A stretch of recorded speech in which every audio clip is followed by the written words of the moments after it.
sheet of earth. 3 published authors in the room. Can I look at I'll the take paper that into just before we the- start? So what? Are you playing?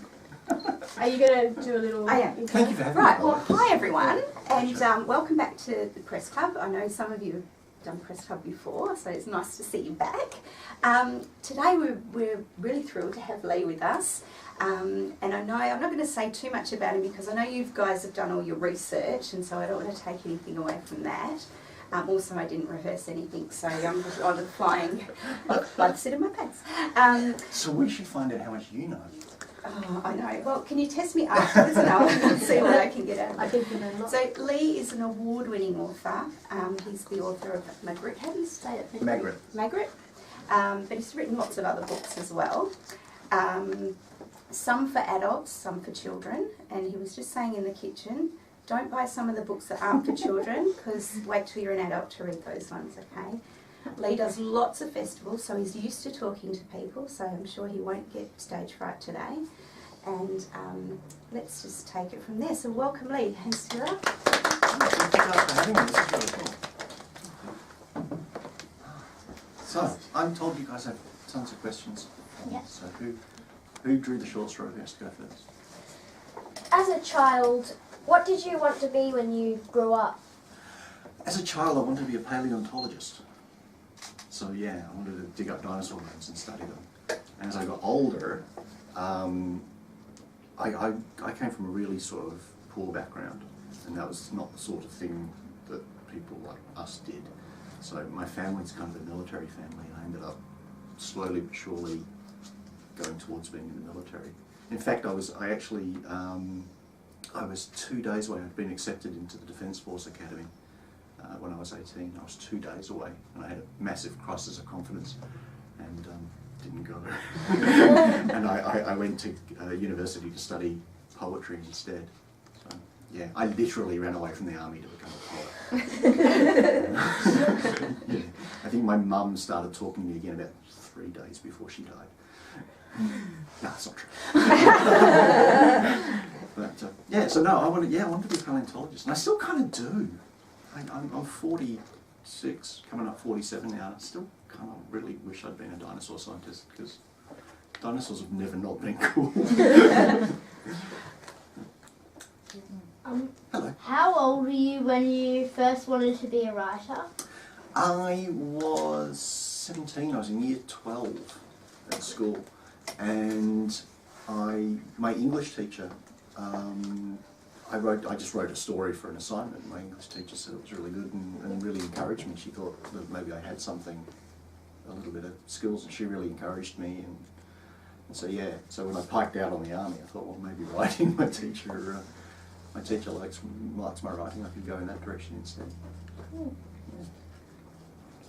So, what sort of kid were you as a child? Were you like a sporty, nerdy? A bit of yes and a bit of yes. I was, well, to give you my family name, my father, a paternal name, Battersby, can be traced back to the Norman invasion of England. It's a French name initially, and it came over with the Normans. And so we've been able to track my paternal line back to the 14th century. And I'm the first person in my paternal line to go to university in not for maths, obviously, many years.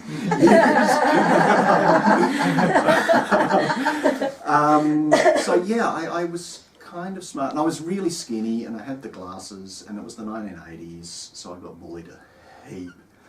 But my family's also quite a sporty family, so my dad actually tried out to be a goalkeeper for Derby, one of the teams that are in the English Football League.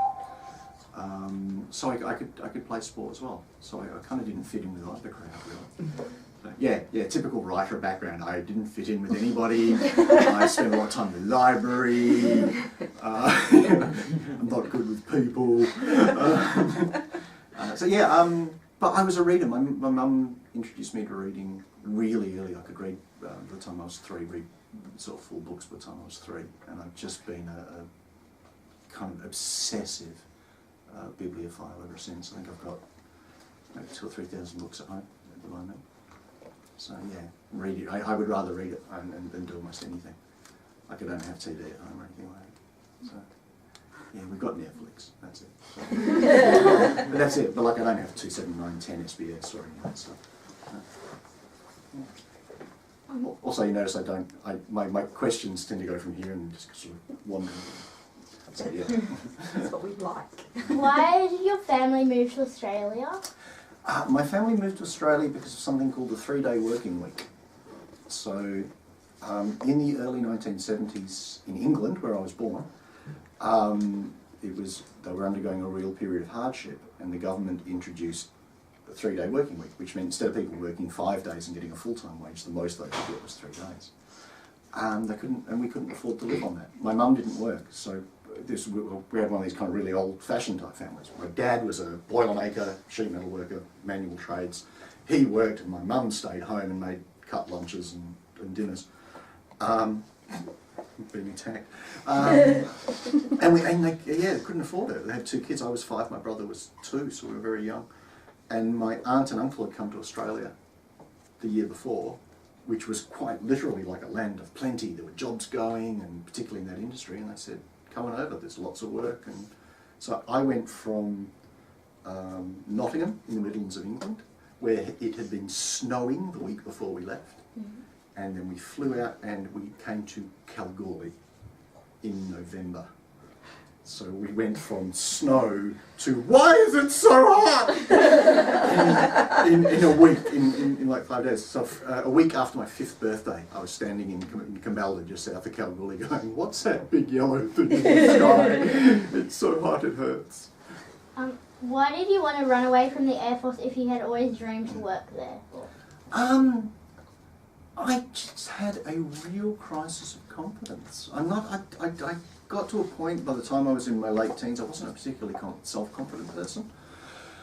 And to go to the Defence Force Academy, I had to leave home and fly across, and I had to commit 7 years of my life to it.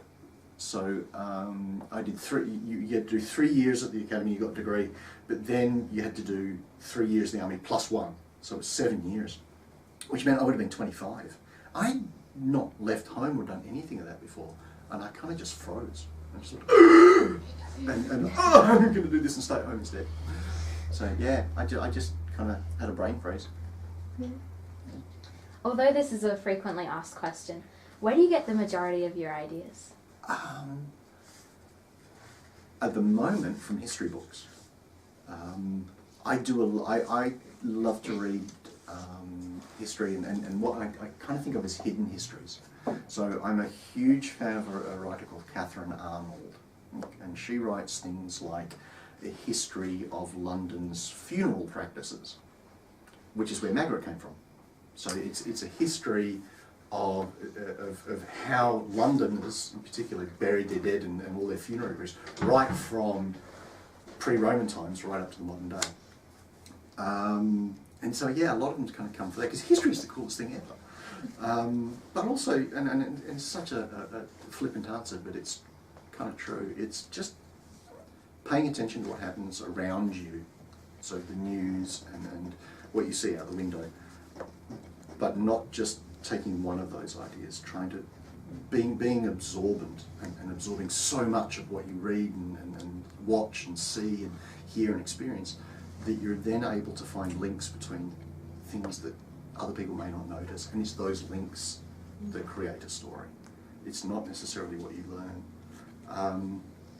To give you an example, I've got a story that's on the internet, you find it, it's on a site called Cosmos, it came out a couple of years ago, where I had read about the way cones in a chicken's eyes are different to the humans.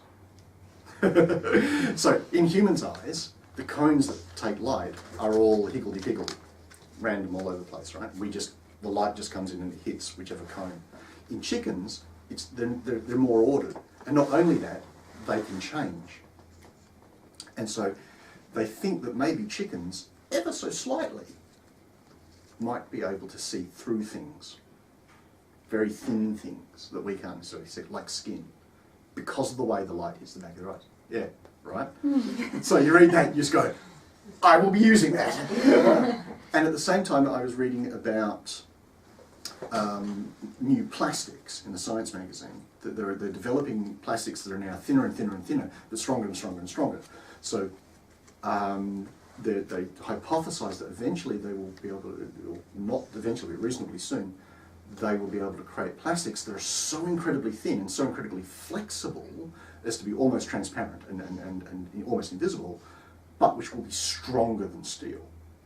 And so that, contact lenses, chicken eyes.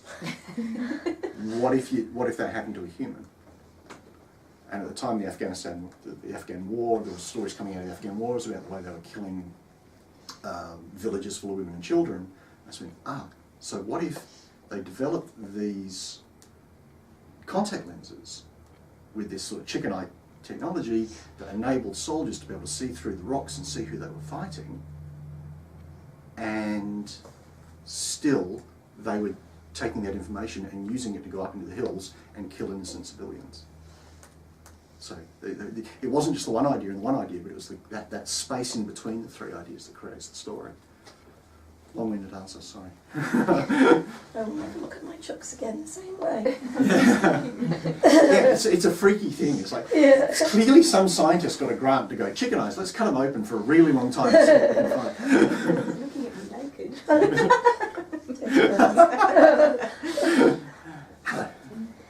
Do you often get writer's block, and how do you overcome it? All the time. I get writer's block all the time. In fact, one of the reasons I'm here is because I haven't written in months. I have a job, I'm an arts coordinator for a local council during the day, and sometimes that eats my life, particularly during summer, and I don't get a lot of writing done. So I create a lot of things. So if I'm not writing, I love poetry. Poetry is my first love. I started out as a poet. That's all my first sales were poetry. Poetry in its very, like the first draft of a poem comes quickly. It's not like having to write a huge novel. So I'll write a lot of poetry. I cartoon, so I've cartooned in the past. So I'll scratch out some cartoons, some thumbnails, some drawing. I have a 5-year-old granddaughter and a 3-year-old grandson, so I'll draw stupid pictures to entertain them. Honestly, if all else fails, I will tie-dye. I have more tie-dyed socks in my history than any man needs to have. It's just keeping in touch with a sense of creativity. If the words aren't coming, then something else might. Yeah. Hi. Hi. Cool T-shirt, by the way. Oh, thank you. Yeah, I like the mixture of the Anthony Burgess, Jim Henson. Yeah.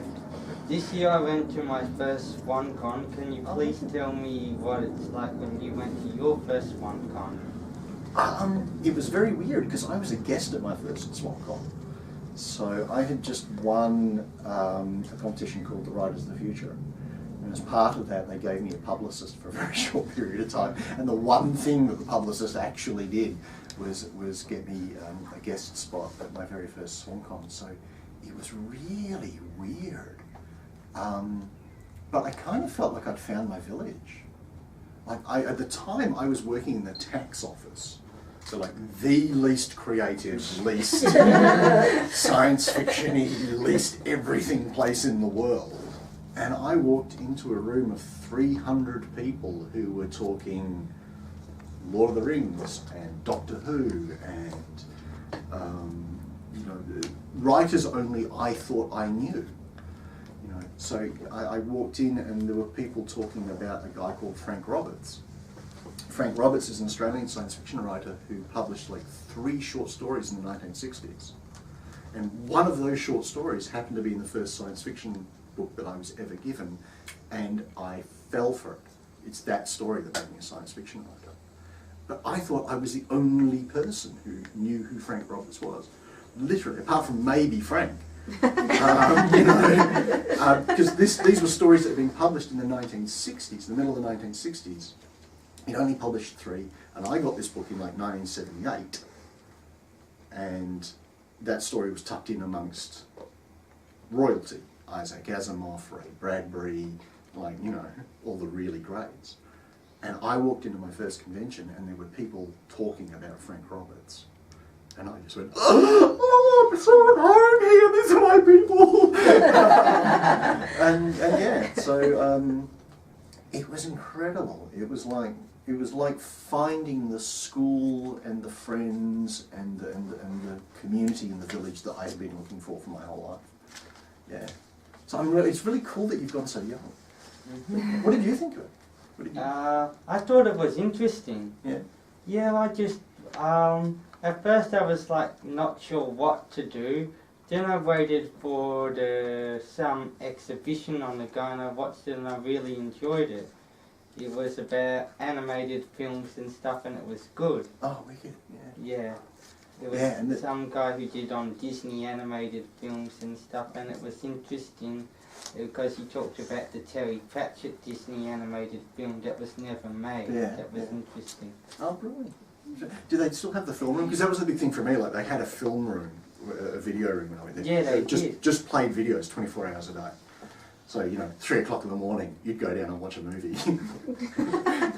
We're talking about Doctor Who in the other room. They played The Green Death at 3 o'clock in the morning. A whole group of people just sitting there going, I should probably go to bed. Yeah. But I'm so glad you enjoyed it. So, here's got another question. Hello. How long did it take to write the story carrying the god that won your first place in the Riders of the Future competition in 2002? It took me probably about 2 weeks to write the first draft, and then probably took me about a month and a half, 2 months to edit it, because I didn't know what I was doing really. Writing's one of those weird things, you really do learn on the job. So all up, yeah, probably about 3, but I particularly early in my career I wrote quite quickly because I had lots of ideas. And so it was trying to get them all out at once. And that's a great story we were talking about earlier about how you fit where ideas come from. I'd read an article about a form of plant that had been discovered in Antarctica that froze when it was cold. It snap froze itself, and then for potentially thousands of years, and then would revive in the presence of water, of actual water. And I just went, oh, what if humans could do that? And that's where a story about this person who does that to himself and then the water never arrives. So he remains conscious, but in this kind of desiccated mummy form. And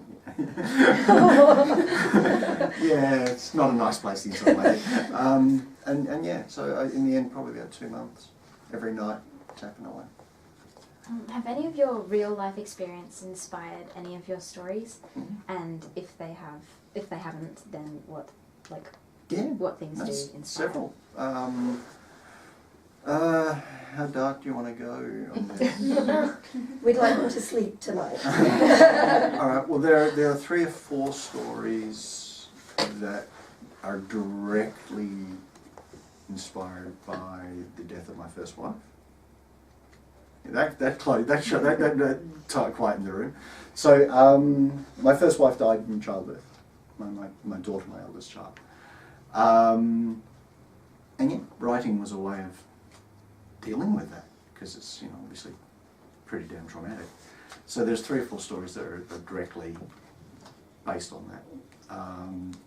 At my darkest, I wrote a story called Dark Ages about a man who's immortal. And it starts out in the Middle Ages where his wife has died and he's kind of, no more, these mortals are just too short-lived, I can't do it anymore. And so, but he weakens in the modern age and of course she dies too. And he tries to kill himself over and over and over.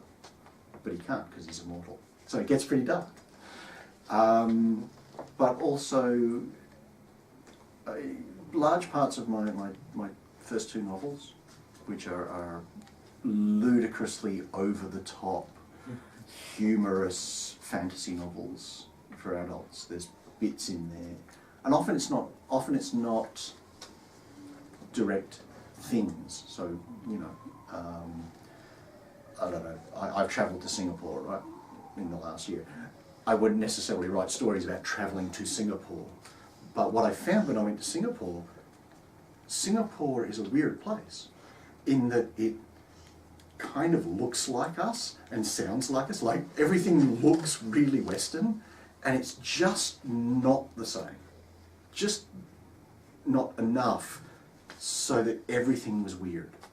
All the footpaths are made of tiles, which doesn't sound like a big thing until you go out in the rain in your nice West Australian shoes, you know, and all the locals are walking past going, tourist. That feeling of dislocation, that feeling of not even necessarily doing the really basic things that you take for granted correctly, being so out of tune that everything that looks normal and ordinary and sane is you're slightly wrong for it. That's what you put in a story, not necessarily I went to Singapore. So when they talk about write what you know, it's not necessarily that direct thing, it's that emotional response. Yeah. Sorry, that went dark really badly. I'm sorry if I've traumatized you. Yeah. Are the books that you write the type of books that you enjoy to read? Yeah. Because you're always the first reader, and you know yourselves, I'm assuming you guys write stories and stuff. You're always the first reader, and if you write like I do, 9 times out of 10, you're finding things out like about a paragraph before the characters find out. So you've got to enjoy it. Otherwise, why write that? You just put it down and write another thing. And I've got a folder with probably 800 stories that I've started and haven't finished because exactly that happened. I got part way through and just went and moved on. So yeah, for the most part, the stuff I want to read because I have to read them. If one of your books could turn into a movie, which one would you choose it to be? I think Margaret. Yeah, Margaret's gorgeous. He says so. But I really like the story of Margaret. I like my other stories too, but I really like the story of Margaret. I think Margaret, of all the things that I've written, Margaret is the one that I would want to discover on a bookshelf, and it not be by me. And, you know, if someone else wrote it, I'd want to discover that book. So yeah, I'd love to see a movie of that. Yeah. So does that mean that Margaret's your favourite, and why is it your favourite? No, they're all my babies. Margaret's my favourite right now because it was my first children's book. It wasn't intended to be a children's book, so it sort of became a big surprise for me. It's done really nicely for me. It's opened up a whole new audience, a whole new genre that I wasn't necessarily expecting to work in. But Carrying the God's also my favourite because that's my first sale, the first one that got me rewarded. Through Soft Air is my favourite because that was my first sale. I sold my first 2 story sales happened half an hour apart. Like I went from 0 to 2. So that's my favourite. There's a story called Father Muerte and the Theft, which is my favourite because that's the first one that got me into a magazine I've been wanting. So you know, like there are stories all the way along the line that rewarded me in various ways. And it's not necessarily about making money or being, you know, famous or any of that nonsense. It's about, like, they hit certain things. I'd always wanted to be in a magazine called Aurealis, which is an Australian science fiction magazine. So the story that got into Aurealis first is a favourite because, yeah, I did it. So yeah, Margaret's my current favourite because it's my most recent. Yeah. So, but is there like a world in is there a world in one of your books that feels particularly special to you, that really stands out from the other ones? Yes, there is. They're the Father Muerte stories. So I wrote 4 stories about a character called Father Muerte. He lives in a village called Costa Satanas, which is a village, it's a 4-dimensional village in 3-dimensional space. It's a tesseract, which means unless you need to find it, you can't. It's only findable by people who need to be there. And Muerte is a bit of a mystery character, but he is an aspect of Lucifer who was sloughed off when Lucifer fell from heaven and became Satan, became the devil. So the journey between being a heavenly angel and being, the Lord of Lies and Satan, meant that all of the things that made him an angel fell away as he fell. And so Mueta is one of these aspects, one of these more humane, loving aspects that fell to earth, and then had to make a life for himself. So he's ended up making this place called Costa Satanas, which is Coast of Satan, and it becomes a haven for various characters who come. That's what drives the stories, and that's fun. and the stories that, I've written 4 stories in that, and the stories in there are a bit like kitchen sinks. Every bizarre idea that I have at the time can somehow get so those, I think if I had to holiday in any one of the places that I've written about, I think I would holiday there. So for a bit of comparison, how close are you to Margaret in your imagination? Margaret the book or Margaret the character? Both. Right. Margaret the book, Margaret the location is based on truth. So Margaret lives in a cemetery that has no exit and no entrance. And it's completely surrounded by tenement buildings, big apartment buildings. And so she can't get out and get in. And that's true. That really happened. Remember I was talking about the Catherine Arnold book about London's funerary practices. This is where I found it. In the 18th century, London was growing so quickly that they decided that they needed to replace all the tiny little cemeteries or graveyards that were attached to churches and take them to the edges of the city. And they created these huge, big cemeteries that are the model for cemeteries around the world, like Karrakatta that we have here. These big rolling garden cemeteries like Highgate and things. But when they went to kind of audit all of these little cemeteries, what they found is that London had grown so quickly that some of these cemeteries were actually, these little graveyards were actually entirely enclosed. So buildings had grown up and around them and kept going. And there was no way in, because there was no rubbish service like we have, every Tuesday they come and take the bins away. There was none of that. So people just threw the crap out the window. They're rubbish out of the window. They just threw their trash out of the windows, and they had built up into such mounds that they literally had to dig tunnels through them to get through decades and hundreds of years of rubbish to get to the cemeteries, just so they could count who was in there. And so, and you just kind of go, like the chicken thing, that's the best thing ever, and I'm putting it and so I started writing Margaret as a book for adults, because that's what I'd always written in the past, and it just never worked until I dropped a child in there. Once I dropped a child in that setting, suddenly it worked, and suddenly it became a story. So in real terms, in terms of a character, she's actually closer to my son.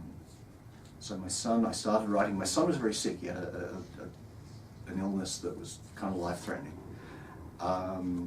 And he was bedbound for a couple of years, actually couldn't go to school. We had to homeschool him, couldn't really leave the house or anything like that. So I would come home from work every day and I would write a bit of Margaret, and then we would read it together as a family. So the more I wrote for him, the more he kind of entered the story, because he was writing things that he would identify with, that he would get joy out of. So Margaret the character has probably got, or the characters in there have probably got a bit more in common with my son than with me.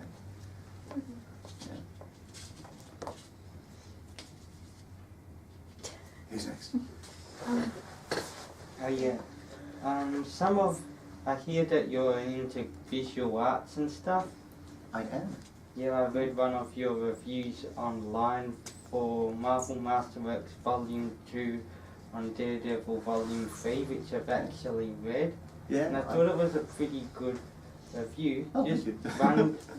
wondering, it was just interesting Who are your favourite graphic artists and why? Yeah, I love comic books. I started Yeah, reading comic I books love when I was a kid. comic books. This is the best time in the world, by the way.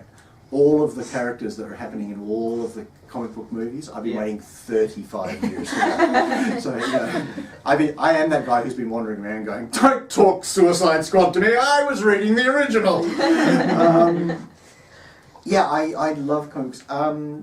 Writers, this guy called Grant Morrison. His early Yeah, I know him. Yeah, his He early, did New X-Men in Yeah. 2001. I got some of Yeah. those issues at home. his early stuff that he did when he, Cables. even before that, so Animal Man and Doom Patrol and that it's brilliant. Neil Gaiman's Sandman is a Yeah. huge high point. I love the Sandman comics.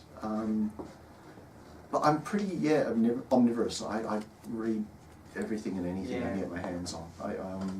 I've got 300-400 graphic novels at home, so everything from Wonder Woman to so Suicide Squad, Hellblazer, Doom Patrol, the Independents, things that no one's ever heard of. Yeah, they're good as well. Yeah, so I love it. I'm working on a graphic novel concept with a good friend of mine at the moment. So Yeah, some of my favourite ones are like the Jack Kirby stuff, his artwork. yeah, Kirby, Steve Ditko's amazing. Yeah, from he's the- really good. Jim Steranko. Yeah, Yeah. I think we could sit and talk about that all day.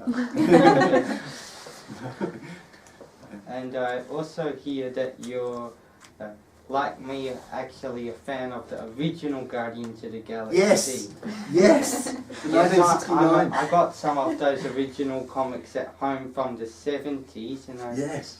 who's your favourite character? Mine is Starhawk. Starhawk? Yeah, Yeah. I must admit, I was a young Bee lover, so the two movies have been just the best for me. I was that guy, there's a moment, you've seen the second movie? There's that moment. No, I haven't, but I've already been spoiled for it. Right, okay, so I'm not spoiling anything. There's a moment in the second movie where you realise you're the only real fan. I know. You're in a cinema of 300 people and you're the only person who I goes, know. so yeah, Yeah. walking I've heard outside it. and having to explain it to your family. Yeah, they've introduced some of the characters from the comic into the movie, and I've Yeah. read a bit of the Jim Valentino run, which I liked, but some of the artwork was a bit strange, I reckon. Well, I was lucky enough to meet Dan Abnett, who wrote. Oh yeah, he wrote the modern incarnation wrote the run of the in movies are based 2008. on. I met him about 10 years ago when the movies were first In talked about. development. Yeah, and the movies, and he was very, very happy and secretive about it. So it took me a long time to know what he was talking about. He just spent a lot of time going, oh, you're a fan, are you? You know? So, yeah. So, I love comic books, have since I was an absolute kid. Yeah. The Black Panther movies coming out. I Yeah. remember reading his first ever appearance in In comic books. Fantastic 452. Yes, and that first Avengers stuff. So it's like a long time. 1966. Well, I got them in black and white reprints. That were I the in the Australian 70s. Federal Comics reprints Yappa. Absolutely. You and I are going to have a long conversation a bit later. Yeah. All right, we're going to move on and ask some more comments because I know you guys have got other stuff that you're going to be doing this spring here all day. One or two more, I think. I'd love to. We'll chat that later. Who's got one? Who is your favourite villain? Villain. What, like ever? Servalan. Yeah, Servalan comes close from a show called Blake 7. Sauron Lord of the Rings. from Lord of the Rings. I first read Lord of the Rings when I was 10, and I read it every year up until in my mid-20s, and then I've actually gone back to it since the movies and read it every year since. Sauron and Morgoth from the Silmarillion were brilliant. There's a show called The Prisoner from the 1960s, the early 1970s, which is about an American secret agent who, or a British secret agent who suddenly resigns and is then abducted and ends up living in a place called The Village, where he doesn't know which side runs the village, just that he's trapped there and is trying to escape, and people keep coming in and trying to persuade him to give up the reason why he has resigned. and they torture him and do various things. And nobody has a name. He is number 6. I've heard of it. Yeah. Sorry to interrupt. They parodied it on The Simpsons. Yes. And every week the new person that comes in to question him and torture him is the new number 2. And so number 2, I love the show. To give you an indication of how much I love the show. So that's his mantra, and that's the design. Everyone wears one of these things. And so yeah, every week I am the new number 2. So number 2 is one of my, because it's such a brilliant concept. There's different people who come in with different attitudes, but they all have their individuality removed to a certain extent, because they all come in and they're the same person. They're all number 2. A bit like James Bond. You know, James Bond is a different person, but he's always James Bond. Mm-hmm. Similar thing, but the flip side, the bad guy version. Right, I think, is that all the questions? Yeah? Was that everything? Wow. You guys are fantastic. That was difficult. Well, not difficult, but yeah, it took me to places I didn't know I'd be talking about. Have you got any siblings? I do. I have one brother. He's 3 years younger than me, and I'm very sad to say, but we haven't talked in quite a long time. We're estranged. So he took some paths in life that I didn't take, and we've gone to very different places. Yeah. What's your favourite David Bowie song? Oh my God, that's the hardest question of the day. Oh my God. 25 albums, and I have every single one of them. Right now, the very first one that springs to mind is "Oh You Pretty Things" off the Hunky Dory album, which is his 3rd album, I think. But my favourite album is probably Earthlings, which he did in the late 80s, early 90s, which is a real hardcore jungle beat dance album. It's really, yeah, it's kind of full on. So, full on electronica, which is, you know, yeah. Very good. I'm totally blown away by all your questions, as I'm sure Lee is. They're That was great. very intelligent, very informative. So well done for another great press club. Thank you, Lee, for being so open and This has been the best. It's been so revealing cool. of your life and your experiences. And can we just get everyone to gather around Lee? Oh, yeah. Oh, and